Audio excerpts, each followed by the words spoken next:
Let's talk about money.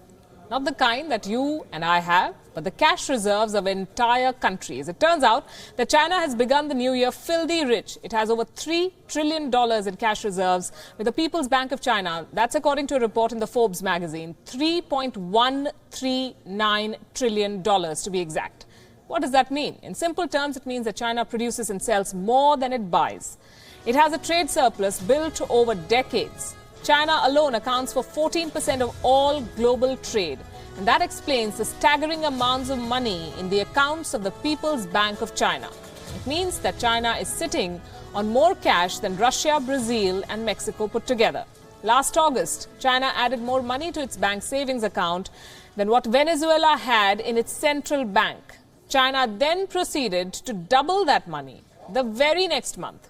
It could have bought Venezuela if it wanted and still have enough money in its vaults to prop up its own currency. It explains the confidence investors have in China. The more money an emerging country has in its central bank foreign currency account, the more confidence banks will have in lending to that government. They believe their interest payments will be covered by cash reserves, which is correct assessment. But cash reserves alone are no indication of how wealthy China is or its citizens are.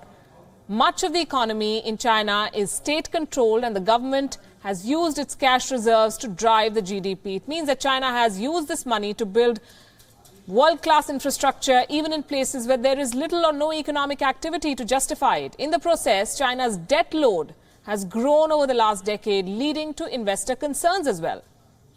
But China still remains the world's second largest economy after the US. It continues to enjoy a trade surplus, although for how long is not clear.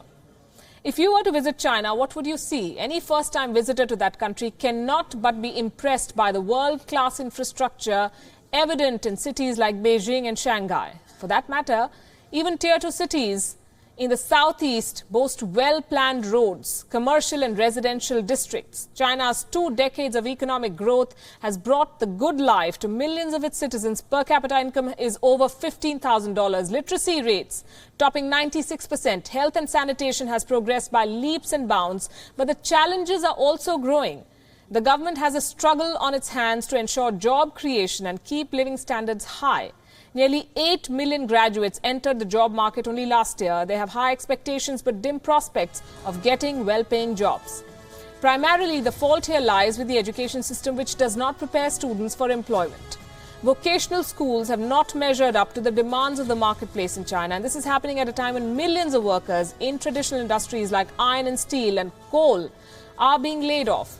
New jobs are poorly paid and offer no security or benefits. The minimum wage has been rising steadily over the last decade, but substantial regional differences remain. The gap between the rich and the poor is widening in that country. China's economy is moving away from mass production of low-tech goods and products like toothbrushes, cheap electronics, toys and so on to higher value, higher technology products. And this is where the US and Europe currently dominate, and the entry of China into this segment means more competition, better quality, even lower prices, but it's not clear which country or whose people will benefit. Now, a little over 2 months ago, the National Endowment for Democracy, a US think tank, warned in a report of the pressure being put on independent media outlets by Beijing. The report underscored that outlets that carried any negative coverage of China were punished in various ways. Why are we talking about this? Because we want to tell you where China is spending this money. This report said, and I'm quoting, indirect pressure is applied via proxies, including advertisers, satellite firms and foreign governments who take action to prevent or punish the publication of content critical of Beijing. These measures obstruct news gathering, prevent the publication of undesirable content and punish overseas media outlets that fail to heed restrictions. This report documents a series of efforts by Chinese diplomats to stop coverage of critical stories critical of Beijing in France, in Indonesia, in New Zealand and Germany.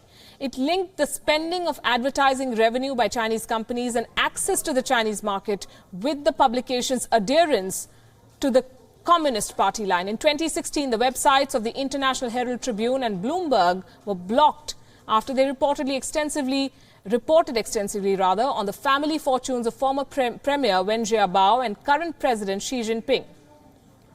The New York Times and the Wall Street Journal, according to a report in the South China Morning Post, alleged attempts to hack into their networks and trace these attempts to China. The Freedom House, a Washington-based think tank, in a study rated media freedom in Hong Kong at 35 points on a scale of 100. It said the Hong Kong media is only partly free. In fact, for many Chinese language media outlets outside that country, taking advertorials and free news content from China-controlled state media is fairly routine. It enables Beijing's mandarins to control and shape narrative about China overseas. That's where all the money is going.